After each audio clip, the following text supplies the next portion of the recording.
sort of carpet bomb searching, if you will. Like they're just looking everywhere.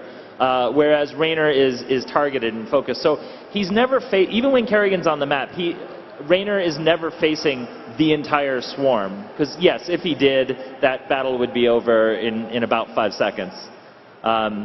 So he's fighting like smaller task forces that she's made. And so even when she does appear on a map, though, she's scary as all heck. I mean, first time I played that mission, and I saw her on a map, I was actually terrified. So I hope that we didn't treat her too lightly. I don't think we did. Thank you. Hi. So the Starcraft manga have introduced a lot of esoteric creatures into the lore, and I'm wondering how they factor into the future of the series, specifically the Phoenix Energy Beast and Gestalt Zero.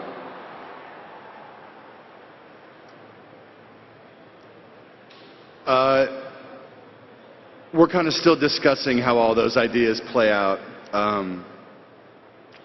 It would be premature to comment. We're still kind of working on those.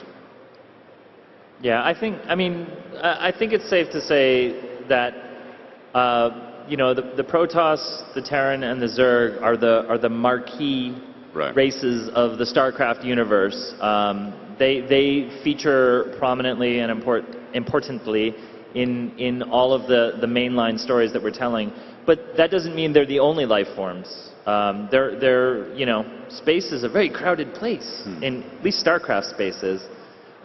So there's certainly other things going on out there. Hi. I'm a fan of the old Starcraft as well as the new one, but I was so impressed that you put the extra story into it. I mean, considering it's an RTS game, that just blew my socks off. And what I really enjoyed the best is the character development. I actually had to play through it twice to fully understand the characters, and it was just awesome. Thank so you. my question is, when's that next book coming out that you were talking about? Yeah, well, it's funny. We probably weren't supposed to have rolled that out, but we got to give you guys something. Come on. I don't exactly know when the publishing date is supposed to be, but I'm gonna find out. And my other question is, who, if there is any major group of people, who designed Tychus Findley's character? I'm gonna handle that. Particularly, Tychus came about, if I'm remembering right, our cinematic director, Nick Carpenter, and our writer, Andy Chambers, were sitting and jamming on ideas for just kind of cinematic hooks. So we love the idea of just having Jim kind of in the war years, right? Just having little kind of short film type animatics. And it seemed necessary to have someone for him to riff with, right? Some old war buddy. And so Nick had kind of come up with the kind of look for this big, tough, old buddy of Jim's. And I think it was Andy who coined, the Tychus Findley name, and then very quickly all these little affects started following. Oh, well, it's this hard-hitting Irish brother, spent time in the can, like all these little details started to fall out.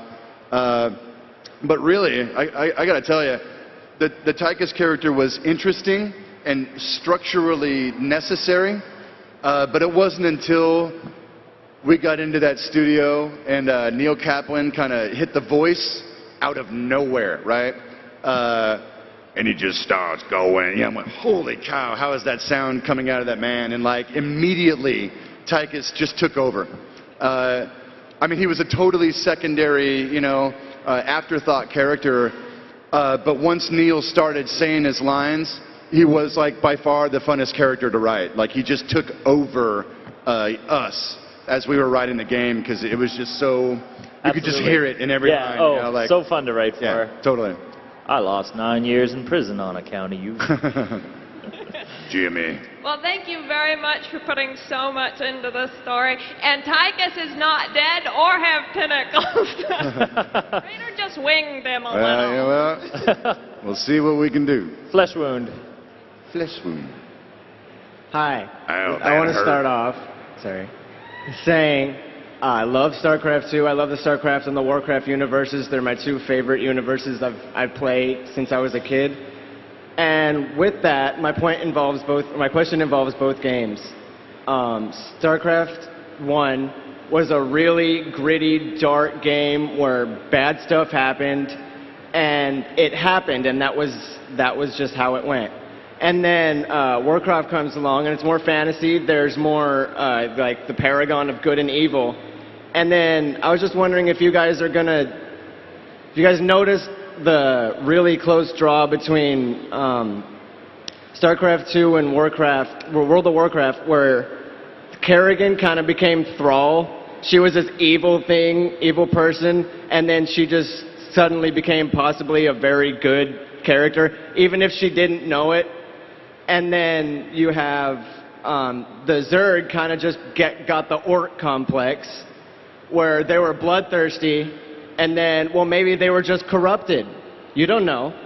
And so I'm just wondering, like, are you guys going to bring StarCraft back to that universe where it's really gritty and there's actually punishment for being evil instead of just suddenly being good, and there's consequences to the really good people without them suddenly becoming really evil? No, we're just going to do exactly what Warcraft did. You know.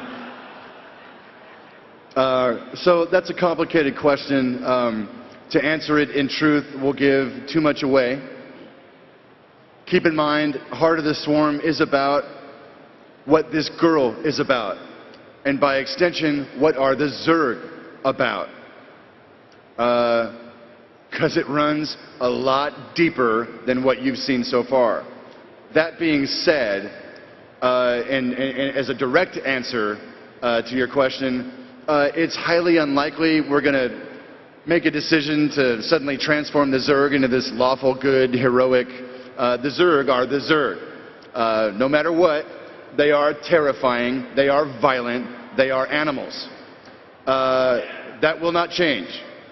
That being said, all sorts of things can change. But again, we are currently working on all that stuff and still feeling out the storyline and what we want to do with the Zerg. But the scary component cannot be compromised. Relative to the Warcraft thing, I guess sometimes racial concepts, there are thresholds, right? Did we break orcs in pop culture?